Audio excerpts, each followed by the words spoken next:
और सबसे पहले तो मैं धन्यवाद देना चाहूँगा वेंकट को कि उन्होंने मुझे आज कॉल किया करीब 12 बजे के आसपास, और कॉल करके उन्होंने कहा कि क्या मैं आज जो हमारे IAS के प्रोफेशनल से और PCS के प्रोफेशनल से दोनों को एक साथ एडजस्ट कर सकता हूँ।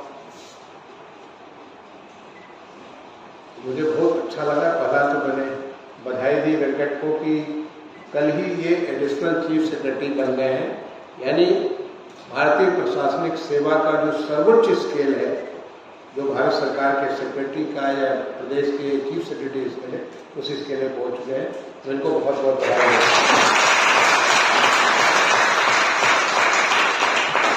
साथ में वो चाहते कि 4 बजे आऊँ, लेकिन मैं कहीं बिजी था, इसलिए मैंने कहा मैं 5 बजे आऊँगा, तो तुरंत एग्री कर गए। तो बहुत बहुत आपको धन्यवाद। हाँ, उन्होंने कोई विषय मुझे नहीं बताया कि किस विषय पे मुझे बात करना है। मुझे ये नहीं मालूम है किस विषय बात, जब आपको ये नहीं मालूम है किस विषय बात करना, तो कोई भी विषय पे बात करेंगे तो वो विषय बहुत इंपॉर्टेंट हो जाएगा। इसलिए मैं आपसे जानना चाहूँगा आप किस विषय पे मुझसे जानना चाहते हैं, क्योंकि मुझे इस बात का बहुत खुशी है कि मैं पिछले 40 साल भारतीय प्रशासनिक सेवा में अलग अलग स्तर पे, अलग अलग जगह पे, चाहे उत्तर प्रदेश में मैंने शुरुआत की, बनारस में मैं प्रोफेशनल रहा 1 साल के लिए, उसके बाद में बरेली के आंवला तहसील में मैं SDM रहा, सब डिवीजन मजिस्ट्रेट रहा। फिर बांदा के चित्रकूट में जो आज के समय जिला बन गया है, तब मैं ADM रहा, एडिशनल डिस्ट्रिक्ट मजिस्ट्रेट। तब केवल 5 अधिकारी बनते थे, जो उनको ज्वाइंट मजिस्ट्रेट कहा जाता था हर बैच से। उसमें चित्रकूट हुआ करता था, कुशीनगर हुआ करता था, रानीखेत होता था, रुड़की होता था, महोबा होता था। तो उसमें मुझे, और उसमें भी एक ही ADM होता था, वो चित्रकूट का ADM, बाकी सब SDM होते थे, लेकिन सबको ज्वाइंट मजिस्ट्रेट कहा जाता। तो मैं चित्रकूट में ADM रहा। चित्रकूट के ADM के बाद मुझे ज्वाइंट सेक्रेटरी होम बना करके बुलाया गया उत्तर प्रदेश सरकार में। तो थोड़ा मुझे बुरा लगा क्योंकि मेरे साथ के ज़्यादातर लोगों को CDO भेजा गया था, लेकिन मुझे और हमारे एक और साथी अशोक कुमार थे, हम दो को राज्य सरकार में बुला लिया गया। तो मैं ज्वाइंट सेक्रेटरी होम हो गया और करीब मैं 1.5 साल रहा। मेरे पहले अशोक कुमार CDO बन के बहराइच चले गए, मैं अकेला था जो सचिवालय में CDO था। लेकिन उसके बाद में CDO लखनऊ बना, और CDO लखनऊ बना तो फिर मैं 3.5 साल लखनऊ का CDO रहा, जो लॉन्गेस्ट टेन्योर। इनफैक्ट बहुत सारी चीज़ें हैं जो मैंने नई चीज़ें शुरुआत की है CDO, जो आज भी उत्तर प्रदेश में वो सब कुछ चल रही है, वो उसका मुझे गौरव मिला। जैसे उदाहरण के लिए विकास भवन है, तो पहला विकास भवन उत्तर प्रदेश का मैंने लखनऊ में बनाया और एक सोल्यूशन के रूप में बनाया, आज पूरे प्रदेश भर में। ऐसे बहुत चीज़ें मैंने की लखनऊ में, मुझे बहुत आनंद आया। फिर मैं सोनभद्र का डिस्ट्रिक्ट मजिस्ट्रेट बना 3.5 साल के बाद। मैंने CDO का सोनभद्र का DM, लेकिन अनफॉर्चुनेटली 6 महीने के बाद में वहाँ से हटा दिया गया और वापस मैं लखनऊ आ गया विदाउट एनी पोर्टफोलियो, जबकि इतना बढ़िया काम किया था जिसकी सबने मुझे, चीफ सेक्रेटरी ने फ़ोन करके तारीफ़ की, होम सेक्रेटरी, प्रमुख सचिव गृह ने मुझे फ़ोन करके तारीफ़ की, लेकिन मैं विदाउट एनी पोर्टफोलियो लखनऊ बुला लिया गया एक बार दोबारा, जो कि पूरे सारे के सारे जनता, MP, MLA, प्रमुख सब आ गए थे कि आपको जाने नहीं दूंगा, लेकिन फिर भी सरकार के आदेश से मैं छोड़ के चला, यहाँ पे लखनऊ आ गया। और उसके बाद फिर मैं रुका, तो फिर 3 साल लगातार में आया तो था एज ज्वाइंट सेक्रेटरी, लेकिन मैं स्पेशल सेक्रेटरी बना तो tourism, sports and civil aviation. 3 साल लगातार में 3 विभाग को देखता रहा। और मैं समझता हूँ कि हमारे कैरियर का वो गोल्डन पीरियड था, जो शशांक शेखर सिंह साहब एक पायलट थे जिनके साथ कोई काम नहीं करना चाहता था, उनके साथ मैंने काम किया और दुनिया के तमाम सारे देशों में मुझे जाने का मौका मिला। उस ज़माने में कोई जाने का किसी को मौका नहीं मिलता था, और मुझे उन्होंने इतना प्यार दिया कि मुझे बहुत सारी जगह दुनिया देखने का मौका मिला और मेरा विजन बदल गया। उसके बाद में आगरा का कलेक्टर बना। आगरा का कलेक्टर भी मैं 1.5 साल रहा, लेकिन बहुत शानदार मेरा टेन्योर रहा आगरा में। जबकि यानी का प्रोग्राम अगर आप जाके देखोगे तो एक यंग DS मिश्रा को देख सकते हो। यानी का प्रोग्राम अगेन में पूरी किताब लिख सकता हूँ यानी के ऊपर। उस जमाने में कभी जब कार्यक्रम हुआ था अमिताभ बच्चन का एक कार्यक्रम बेंगलोर हुआ था, टोटल फ्लॉप हो गया था। एक माइकल जैक्सन का बॉम्बे में वो फ्लॉप हुआ, और उसके बाद ये जानी का प्रोग्राम आगरा में था। इट वॉज सुपर सक्सेस, और मुझे उसको प्लान करने का मौका मिला as a tourism special secretary, और उसके बाद शूट करने के लिए मुझे गवर्नर साहब ने भेजा, तो मैं वहाँ पे जाकर पूरा अचीव किया। It was a super success, जो बहुत मेरे लिए यंग IAS अफसर के लिए बहुत बड़ा अनुभव था वो मेरे लिए, तो बहुत बड़ी चुनौती थी। मैंने कितने लोगों को किस किस तरीके से हैंडल किया, अपने आप में मेरे लिए बहुत बड़ा अनुभव था। वहाँ के बाद में, आगरा के बाद में कानपुर में वाइस चेयरमैन KD आया, कानपुर डेवलपमेंट अथॉरिटी आया। कानपुर से मैं सीधे ऑस्ट्रेलिया चला गया पढ़ने के लिए। मैं MBA करने सिडनी चला गया। MBA करके लौटा तो लखनऊ में थोड़े समय के लिए मैं स्पेशल सेक्रेटरी था इंडस्ट्री डिपार्टमेंट में, बहुत थोड़े समय के लिए, 3-4 महीने के लिए। तब तक मैं सेक्रेटरी बन गया, और मुझे वर्ल्ड बैंक का प्रोजेक्ट जो चल नहीं पा रहा था, करीब 1.5 साल से 2 साल से साइन होकर के पड़ा हुआ था, लेकिन कुछ आगे नहीं बढ़ रहा था। तो मेरे चीफ सेक्रेटरी ने मुझे बुलाया, कहा कि तुम अभी MBA करके लौटे, तुमको ये काम करना है। तो अगले 2 साल में वर्ल्ड बैंक का प्रोजेक्ट देखा। मतलब उनके एक शर्त रखी कि मैं सर, आप मुझे अगर प्रोजेक्ट डायरेक्टर बनाएंगे तो मैं सेक्रेटरी भी रहूँगा, ताकि मेरे प्रपोजल को फिर नीचे से कोई उसका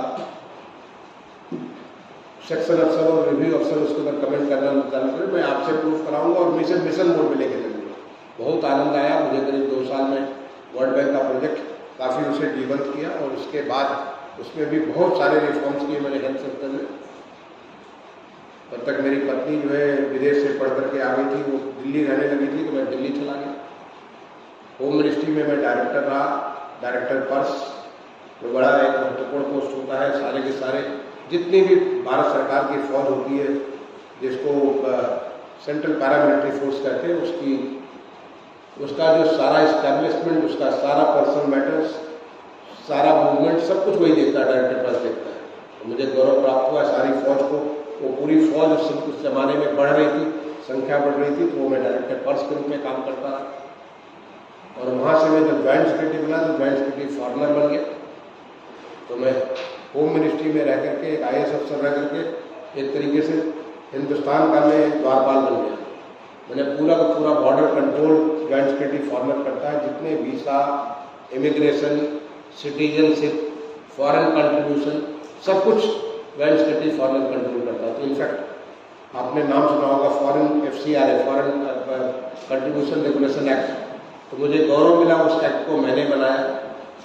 पहले जो 1976 का जो एक्ट था, वो बिल्कुल बहुत काम नहीं कर रहा था सिचुएशन के हिसाब से। तो 1976 एक्ट को रिपील करके एक नया कानून, अगर आप FCRA देखोगे तो FCRA कानून मैंने बनाया। एज ए DS फॉरनर आज आप इमिग्रेशन में जितने परिवर्तन देख रहे हो, सारे परिवर्तन, क्योंकि मेरा अप्रोच रिफॉर्म का था। चाहे वो इमिग्रेशन के ऊपर जो लोगों को कपड़े पहनते हो, आप इमिग्रेशन के ऊपर जो पासपोर्ट रीडिंग मशीन हो, ऑटोमेटिक जो पैसेंजर इंफॉर्मेशन सिस्टम हो, चाहे वो वीज़ा बने, पूरा इसका इमिग्रेशन का पूरा सारी सिस्टम को रिफॉर्म किया। क्योंकि मैं चूँकि बाहर जाता था, मैं देखता था, और मुझे लगता था कि कोई दुनिया में हो सकता है तो हिंदुस्तान में नहीं हो सकता है। वो पूरा परिवर्तन की जो मेरा 2004 से 2006 ये जो पीरियड था, वो पीरियड मैंने कंप्लीट इमिग्रेशन को ट्रांसफॉर्म किया। और मेरा सबसे बड़ा अचीवमेंट था, आपने अगर OCI का नाम सुना हो, ओवरसीज सिटीजन ऑफ इंडिया, तो you can call me the father of OCI। मैंने उसको पूरा पैदा किया, OCI को पूरा पैदा किया, उसका सारा सिस्टम, सारा का सारा सिस्टम मैंने पैदा किया। ये मुझे गौरव मिला उस पीरियड में। पहला मैंने राइट फ्रॉम उसको पूरा का पूरा कानून सिटीजनशिप एक्ट बनाने से, चेंज करने से लेकर के, बड़ा कन्फ्यूजन था। हमारे तत्कालीन प्रधानमंत्री जी जो अटल बिहारी वाजपेयी जी थे, उनका सपना था ऐसा करने का, लेकिन मिनिस्ट्री में कुछ हो नहीं रहा। 2 बार से डांट पड़ी थी। जब मैं ज्वाइंट सेक्रेटरी फॉरनर बना तो पहला टास्क मुझे मिला, और उसमें ये हो रहा था कि इतने सारे एप्लीकेशन आए, क्यों नहीं हो रहे। Boldly let me tell you, जब मैं प्रधानमंत्री मनमोहन सिंह जी के प्रिंसिपल सेक्रेटरी नायब साहब थे वहाँ मीटिंग में, जब वो हमारे सेक्रेटरी लेके गए, तो उन्होंने कहा कि क्यों नहीं हो सकता है, क्योंकि उसमें ministry of overseas Indian affairs हुआ करता था। कर्नाटक कैडर के mister Krishna used to be secretary, वो पुश कर रहे थे कि जल्दी से जल्दी दे दिया जाए। एज ए ज्वाइंट सेक्रेटरी आप बहुत यंग ऑफिसर होते, तो मैं नया ज्वाइंट सेक्रेटरी बना था, सबसे यंगेस्ट था।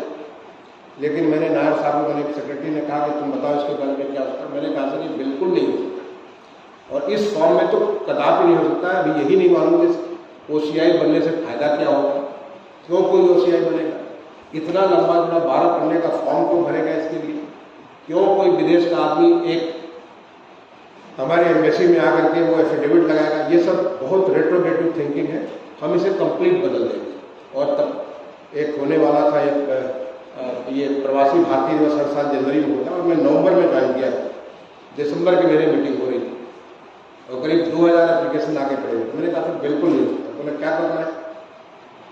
मैंने कहा सर आप मुझे इजाज़त दीजिए, मैं 1 साल के भीतर ऐसा बना दूंगा कि ये चीज़ हर कोई याद करेगा।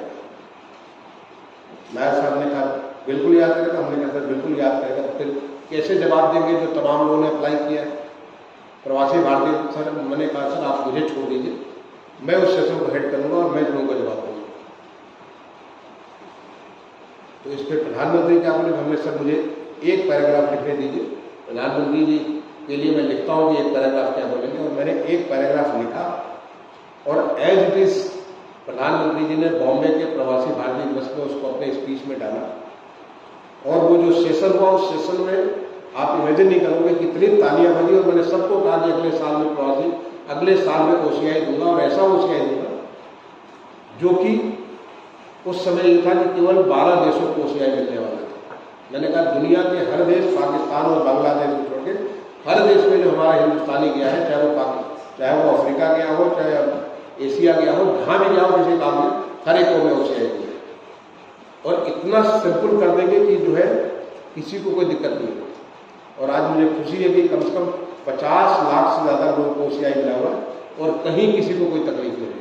और ये भी लोगों को मालूम नहीं है, मगर इसके ऊपर भी पूरी किताब में लिख दूंगा। मेरे एक आर्टिकल भी लिखा हुआ है, एक आर्टिकल मैंने लिखा है, उसको छावा पब्लिक एडमिनिस्ट्रेशन के जनरल IIPA के जनरल में मेरा आर्टिकल छपा है। अगर आप गूगल करके देखें मेरे आर्टिकल को पढ़ सकते हैं कि कैसे ये OCI को मैंने पैदा किया। और केवल 3 लोग, मैं, हमारे साथ मेरा डायरेक्टर था जो इनकम टैक्स सर्विस का था, और तीसरा जो एक IIT कानपुर के PhD किए हुए कंप्यूटर साइंस में गोपीनाथ एन शेट्टी, ये 3 लोगों ने मिलकर पूरे OCI को पैदा किया। और आज OCI कैसे मिलना लोगों को पता नहीं, लेकिन सब कुछ चीज़ें ऑटोमेटेड है। ये मेरा IIT एजुकेशन था जो कि कंप्लीट IT बेस्ड सिस्टम पे मैंने OCI बनाई, और इसका आज ये इतना ज़्यादा। अब उसको लेकर के मुझे ददन cabinet secretary BK Chaturvedi ji ने कहा कि तुमने OCI को ऐसा बना दिया तो तुम ऐसे ही पासपोर्ट सिस्टम बना दो। मैंने कहा सर कर दूँ, बट फ्रंट में नहीं, मैं बैक से करूँगा, क्योंकि ये फॉरेन मिनिस्ट्री के डोमेन में आता है। और उसके बाद पूरा का पूरा आज पासपोर्ट जो लोगों को आसानी से मिलता है, वो सारा मैंने पीछे से ड्राइव किया, not from the front. OCI मैंने फ्रंट से ड्राइव किया बिकॉज मैं द्वारपाल था, लेकिन यहाँ में आपका पासपोर्ट सिस्टम मैंने ड्राइव किया from the back. And today आज पासपोर्ट का सिस्टम में मुझे उस जमाने के एडिशनल सेक्रेटरी या कैबिनेट सेक्रेटरी मिलते हैं तो कहते हैं किसी को पासपोर्ट मिलता है तो DS तुम्हारी याद आती है। तो इतना आसान सिस्टम हो जाता है। ये रिफॉर्म्स इतना पॉसिबल है।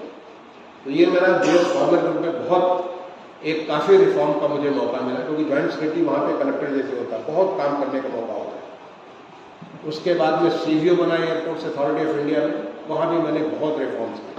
एज ए CVO मेरी बहुत सारी किताबें, बहुत सारे सिस्टम चेंज किए, जिसको हमारी CBC ने बहुत चीज़ें हमसे, हमारी चीज़ों को, जैसे मैंने लिखा क्यों लोग विजिलेंस में फंस जाते हैं, पूरी किताब लिखी इसके बारे में कि standard case book of case studies, और वो स्टैंडर्ड बनी, सारे के सारे PSUs में बांटी गई, सबको बताया गया कि आप लोग ऐसे करो। से बहुत सारी चीज़ें मैंने रिफॉर्म किया as a CVO in airport authority. लगभग 3 साल में CVO रहा। Then I came back to UP में आया तो जो हमारा सबसे पहले मुझे FDA का कमिश्नर बनाया गया, साथ में मुझे सेक्रेटरी बनाया। अब इसमें टैक्सेशन डिपार्टमेंट में सेक्रेटरी बनाया गया, that is state tax department में, वहाँ सेक्रेटरी प्लस FDA का कमिश्नर। FDA आज जिस फॉर्म में उसको सारा सेटअप किया हमने, तो बिल्कुल 0 फॉर्म में था, तो कंप्लीट एक नए फॉर्म में लाने के लिए, क्योंकि मेरे हमेशा मैंने बोला दुनिया में अगर कुछ हो सकता है तो हिंदुस्तान में भी हो सकता है, और मैं करके दिखा देता। तो मुझे FDA बनाया, और उसके बाद secretary state taxes, later I became principal secretary of principal secretary of state taxes, principal secretary of agriculture. लेकिन तब तक मुझे मुख्यमंत्री जी ने कहा कि आपको मेरे साथ काम करना, तो मैं प्रमुख सचिव मुख्यमंत्री भी हो गया और प्रमुख सचिव स्टेट टैक्सेस एंड प्रमुख सचिव civil aviation. And I really like. लगभग मैं 2 साल वहाँ पे रहा। 2 साल में बहुत कुछ टैक्सेस में चेंज करने का मुझे मौका मिला, सिविल एविएशन में चेंज करने का मौका मिला। तब तक नई सरकार आ गई थी, अखिलेश जी की नई सरकार आ गई थी। Then I became secretary, principal secretary of minor irrigation and ground water. I started enjoying the work. लेकिन तब तक इन्हीं कारणों से मुझे प्रिंसिपल सेक्रेटरी होमगार्ड बना दिया गया। एंड होमगार्ड बना गया। लोग होमगार्ड बनना नहीं चाहते, लेकिन मुझे इतना मजा आया। I have written a paper on home guards. आपको जानकर पूरा का पूरा मैंने पेपर लिखा। भारत सरकार ने मुझे अपनी कमेटी में रिफॉर्म्स ऑफ द होमगार्ड्स की कमेटी बनाई। उस कमेटी में मुझे मेंबर बना दिया और बहुत रिफॉर्म किया मैंने होमगार्ड्स में। जो लोग होमगार्ड के बारे में सोचते नहीं, उसके बारे में मैंने, चाहे उनका वेजेस के बारे में हो, उनके जो है यूनिफॉर्म के बारे में हो, उनको जो है सुविधाओं के बारे में, उनकी ट्रेनिंग के बारे में बहुत आनंद आया मुझे। होमगार्ड करीब 5 महीने होमगार्ड करा। फिर I went to government of India as a joint secretary ministry of mines, क्योंकि 3 साल मुझे यहाँ रहना था। मैं 3 साल पूरा करके ही चला गया भारत सरकार as a joint secretary ministry of mines, 1.5 years in the GS Mines. Then I was promoted as an additional secretary to my additional secretary urban development, and that was the period of transformation. प्रधानमंत्री मोदी जी आ गए, फिर तो इतना आनंद आया काम करने में, मैं कह नहीं सकता। It was for me greatest Joy of working, क्योंकि जितनी सारी स्कीम्स अर्बन के बारे में सोचेगी, स्वच्छ Bharat mission, Atal mission for urban rejuvenation and transformation, फिर आपका जो है हाउसिंग फॉर ऑल, प्रधानमंत्री Awas Yojana, smart city mission, हृदय स्कीम फॉर द हेरिटेज, जो कल्चरल, इसके बारे में, ये सारी की सारी योजनाएं बनाने में मुझे बहुत आनंद आया। क्योंकि I was principal secretary of urban development for 1 year in UP, और I had gone through that agony. वो कष्टों से मैं गुजरा था। जो कष्ट जो है, जो आदमी आपको कष्ट होता है, जब हम प्रमुख सचिव नगर विकास उत्तर प्रदेश में होते थे और जेने निवारण के प्रोग्राम में जो Jawaharlal Nehru national urban renewal mission होता था, हम लेके जाते थे अपने कुछ स्कीम लेके जाते थे। भारत सरकार में इतना कष्ट होता था, पता चला 20 स्कीम लेके गए, 4 सेक्शन हो गया, 16 के बारे में उन्होंने क्वेश्चन कर दिया। मेरे वो अनुभव थे, जब मुझे अमृत बनाना पड़ा तो ऐसा स्कीम बनाया कि फिर राज्य सरकारों की ताकत बढ़े। क्योंकि प्रधानमंत्री जी की भी यही इच्छा थी कि cooperative federalism, competitive cooperative federalism, यानी राज्य सरकारों को ताकत दी। तो मैंने अपने उस अनुभव का लाभ लेते हुए ऐसा स्कीम बनाया कि राज्य सरकारों को सारा का सारा सेंक्शन राज्य सरकार करेगी, भारत सरकार केवल आउटलाइन बनाएगी। तो जितनी स्कीम बनी भारत सरकार में, वो मुझे बहुत आनंद आया। और उसके बाद तब तक मैं सेक्रेटरी बन गया, सेक्रेटरी मिनिस्ट्री ऑफ हाउसिंग। तो लगभग 4 साल 7 महीने में सेक्रेटरी रहा, और वो मेरे लिए, मैं समझता हूँ कि it was a period for me to deliver. सारे 6 नेशनल मिशन में एक साथ काम करता हूँ, 6 national mission plus metro, RRTS, CPWD and complete. मेरा अप्रोच होता था CPWD में कंप्लीट ट्रांसफॉर्मेशन। आज CPWD को नई जिंदगी मिल गई, उसका काम सारा का सारा आमूल-चूल परिवर्तन कर दिया। उनके साथ मिलकर कराया उन्हीं से, लेकिन मैं उनके साथ मिलकर पूरा परिवर्तन किया। ऐसे ही आपका जो है जितनी सारी स्कीम्स हैं, उन स्कीम्स को क्या करें, how to use the technology. हर स्कीम जो है, जैसे प्रधानमंत्री आवास योजना, लोग सोच नहीं सकते, दुनिया में कोई चैलेंज ले नहीं सकता कि 1 करोड़ मकान कैसे बनाएंगे, कैसे देखेंगे मकान बन रहे हैं, मकान में पानी भी है, बिजली भी है, गैस भी है, ये सब कैसे देखेंगे। लेकिन टेक्नोलॉजी का मैंने मदद किया, और टेक्नोलॉजी का मदद देकर के सारी की सारी योजनाओं को ऐसे किया कि उसके ऊपर जब स्वच्छ भारत मिशन का सर्वे किया गया हमारे बॉस्पी के द्वारा, 95% में सही मिला। 95%, दैट्स आवर रिकॉर्ड। हमें इस प्रकार का सक्सेस, क्योंकि this is because of use of technology की कोई हमें फ्रॉड नहीं कर सकता। तब तक कोविड आ गया, और कोविड में जब प्रधानमंत्री जी ने अपेक्षा की तो कुछ ऐसी स्कीम बनाई जाए जिससे जो लोग इफेक्ट हुए उनको मदद करने के लिए, तो मुझे 2 नई योजनाएं बनाई पड़ी। PM स्वनिधि, प्रधानमंत्री जी का जो विजन था कि जो समाज का सबसे गरीब आदमी है, जो कि रेहड़ी पटरी वाला है, तो रेहड़ी पटरी वाले को कैसे हम उसे रिहेबिलिटेट कर सकते हैं। वो तो लॉकडाउन में मर चुका है, and then the idea came of PM Svanidhi, और पीएम स्वनिधि आप जानते हो one of the most successful scheme of government of India, और वो स्कीम है कंप्लीट टेक्नोलॉजी का प्रयोग, end to end, A to Z, it is all use of technology, कहीं कोई ह्यूमन इंटरफेरेंस नहीं है, कहीं कोई गड़बड़ नहीं कर सकता। उसी प्रकार से जो हमारा affordable rental housing complexes ARS, ये स्कीम बनाई गई।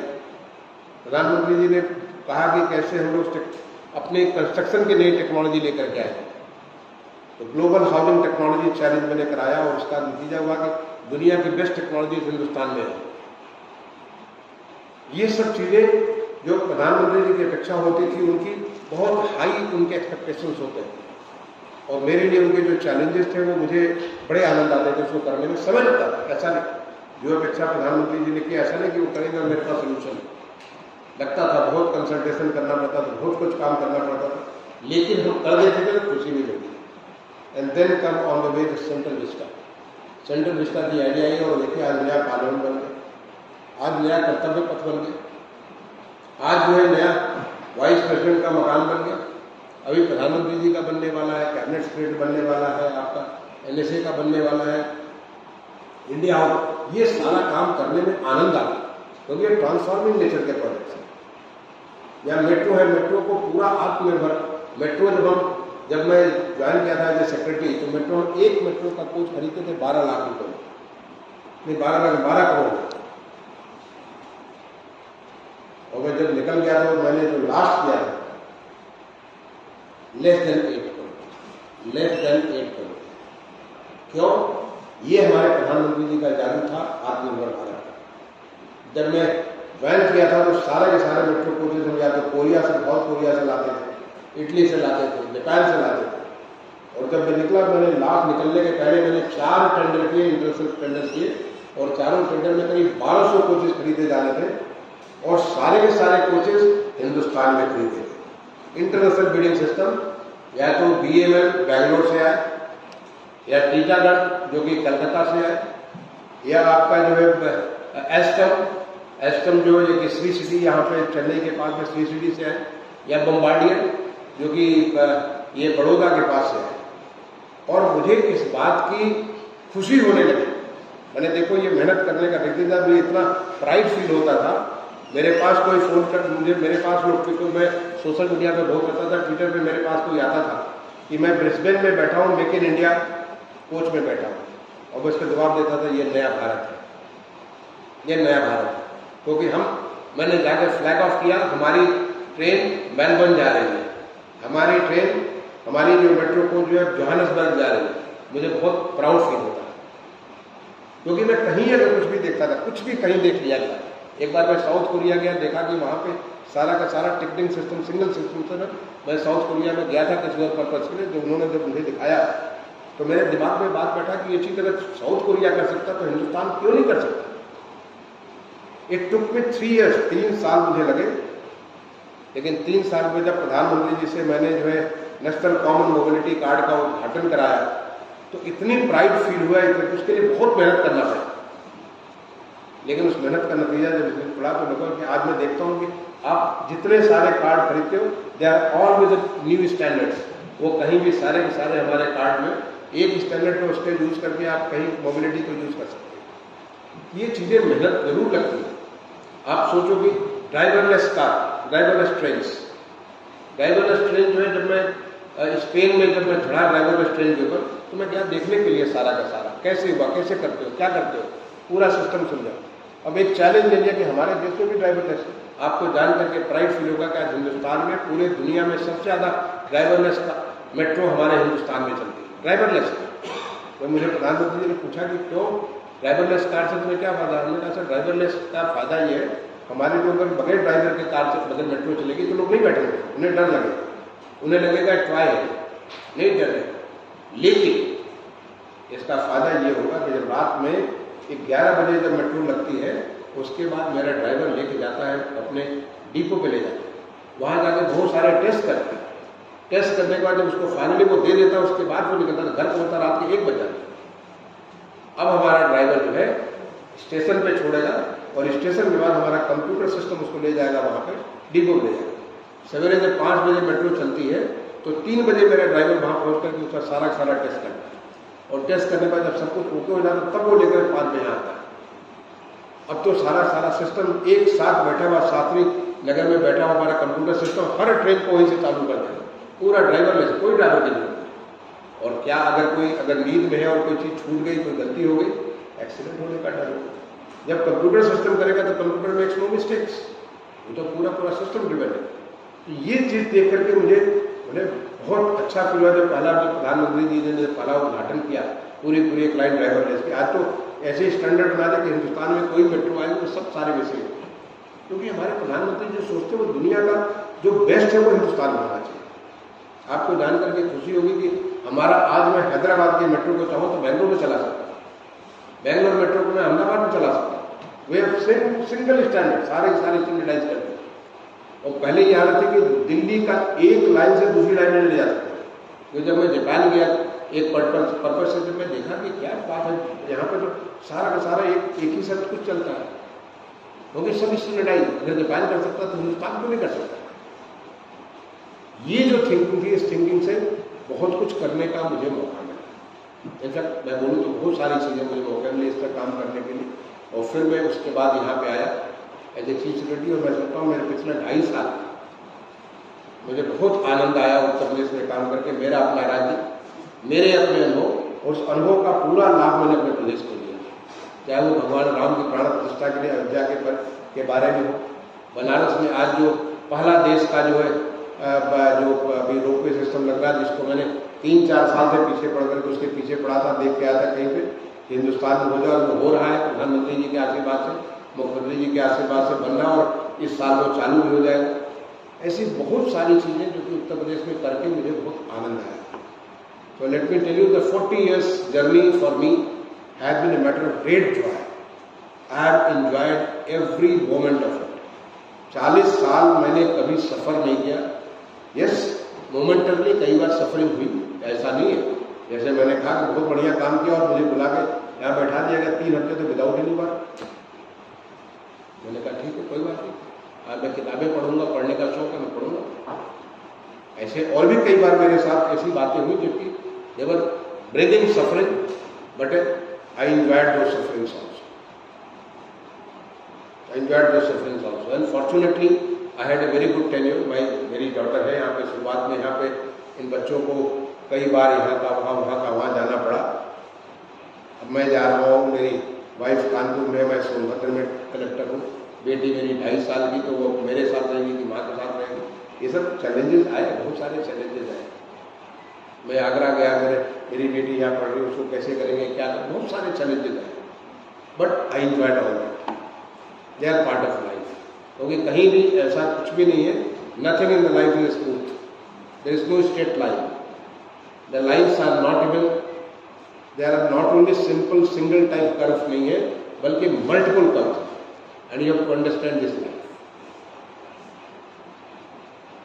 मैंने एक बात हमेशा तय की, मेरे बॉस हुआ करते थे जब मैं SDM था बरेली में, और मेरे कमिश्नर साहब हुआ करते थे मिस्टर बनर्जी, NR बनर्जी। वो कहते थे DS, तुम न तो अपने बॉस को चुन सकते हो, न अपने सबॉर्डिनेट को चुन सकते हो। तुम्हारे पास कभी भी ऐसा ऑप्शन नहीं होगा कि तुम अपने सबॉर्डिनेट को चुन लो या अपने बॉसेस को चुन लो। जो बॉस है सो बॉस है, और जो सबॉर्डिनेट है वो सबॉर्डिनेट है।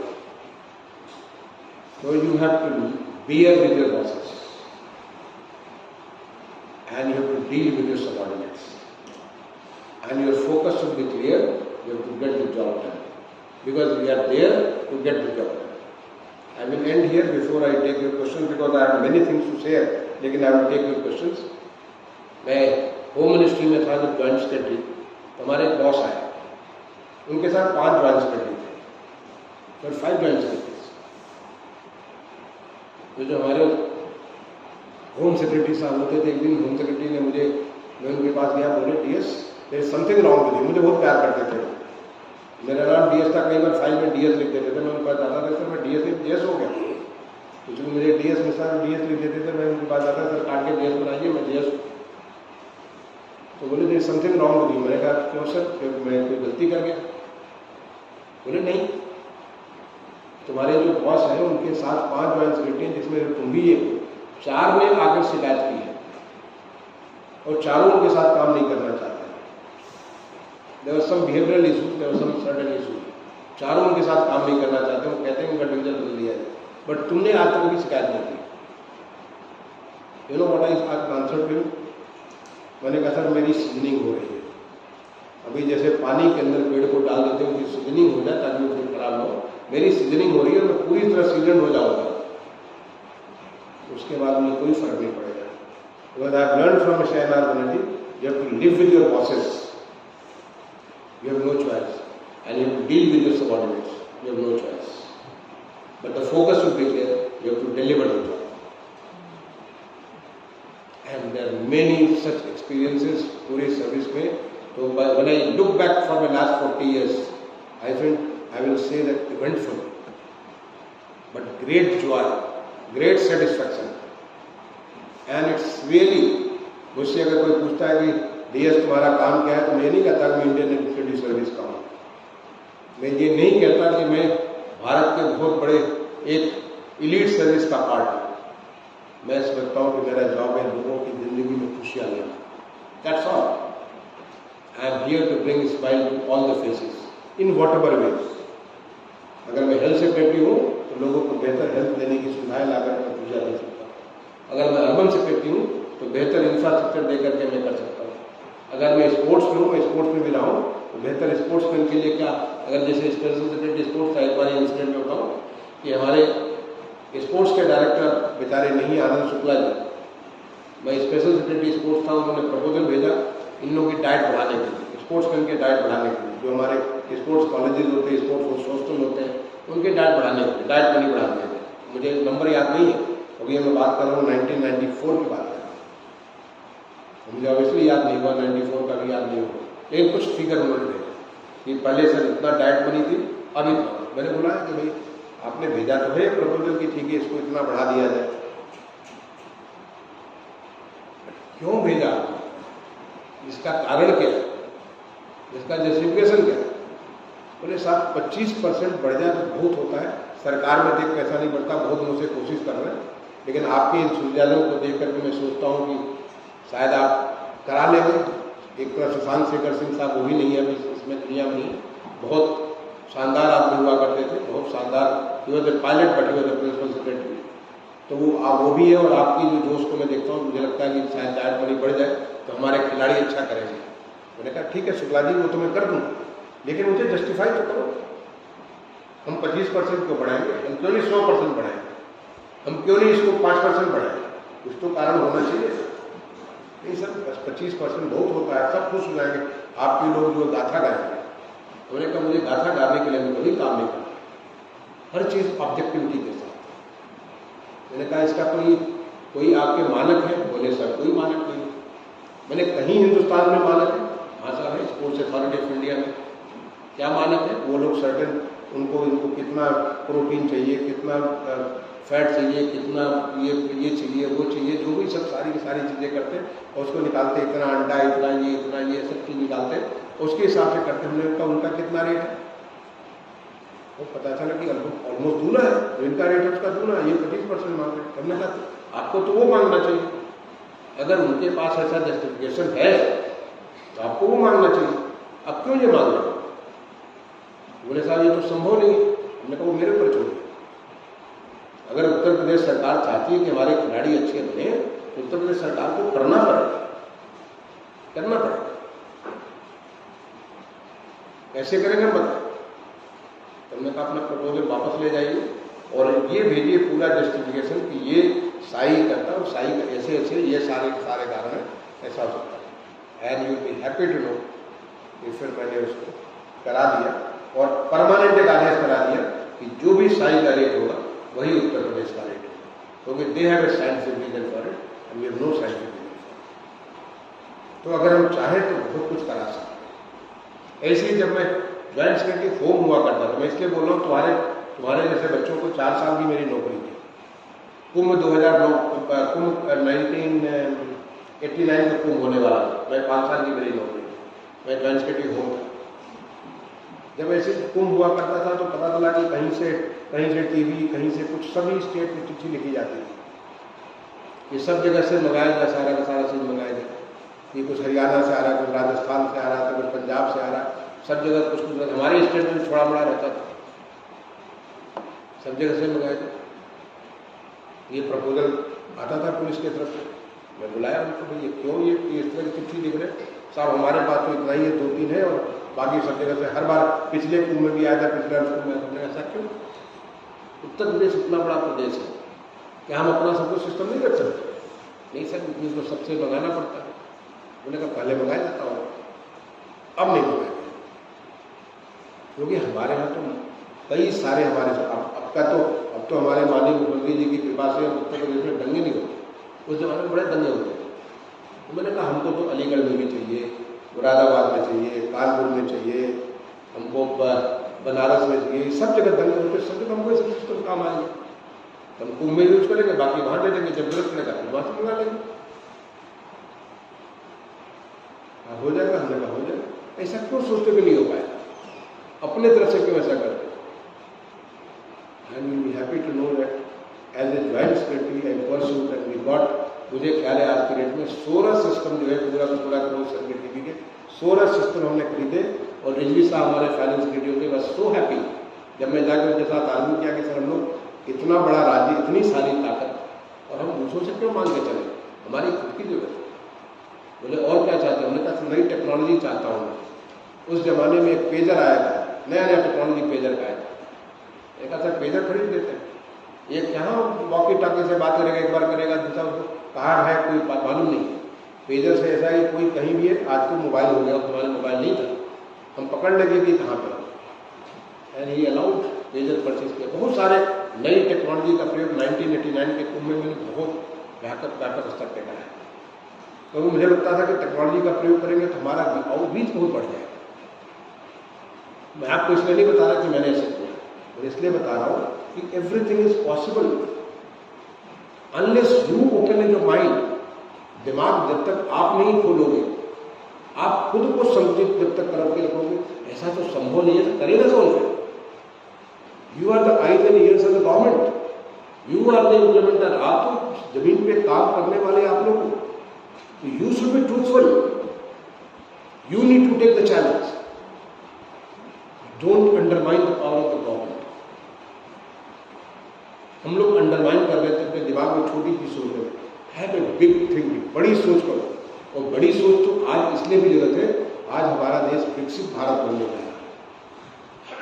तब जब हम 1989 में करते थे, जब मैं बात कर रहा हूँ 2000 इसमें उसमें हो सकता हूँ, ये सोच ही नहीं थी दिमाग में हमारे।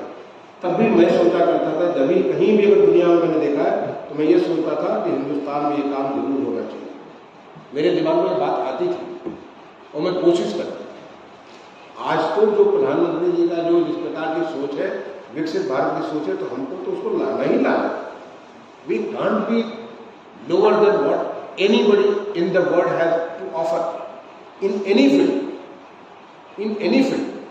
What matters to the citizens life, जो हमारे सिटीजन्स हैं उनकी जिंदगी को जो असर करने वाला जो चीज़ है, जिसको प्रधानमंत्री जी कहते हैं ईज ऑफ लिविंग, उनकी जिंदगी को आसान करने वाला है, या जिसको कहते हैं ईज ऑफ डूइंग बिजनेस। तो समराइज वो तो कहते हैं सरकार का यही दो काम है। सरकार का काम बेचना नहीं है, सरकार का काम खरीदना, ये सब काम नहीं है। सरकार का काम है कि कैसे चीज़ों को आसान कर दिया जाए। हमारे नागरिकों की जिंदगी इतनी आसान कर दो कि नागरिक को भगवान ने जो क्षमता दी है उस पूरी भरपूर क्षमता के साथ वो देश को दे सके। नहीं तो अगर वो रोज शाम को आएगा और अपनी रोजी रोटी के लिए ही अपना वो जाकर के ये करेगा वो करेगा, इतनी सारी अपना समय बर्बाद करेगा हॉस्पिटल के लिए, बच्चों के एजुकेशन के लिए, तो सब कुछ लाइफ उसको इतना आसान कर दो कि चीज़ें उसके लिए सब कुछ हासिल हो जाए। तो ये हमारी थिंकिंग आज के डेट में, हमारी थिंकिंग इतनी ब्रॉड हो जानी चाहिए। जब ये सब थिंकिंग नहीं थी तब मैं ऐसे सोचा करता था, और भगवान ने मुझे मौका भी दिया। The god has been very very kind to me, let me tell you.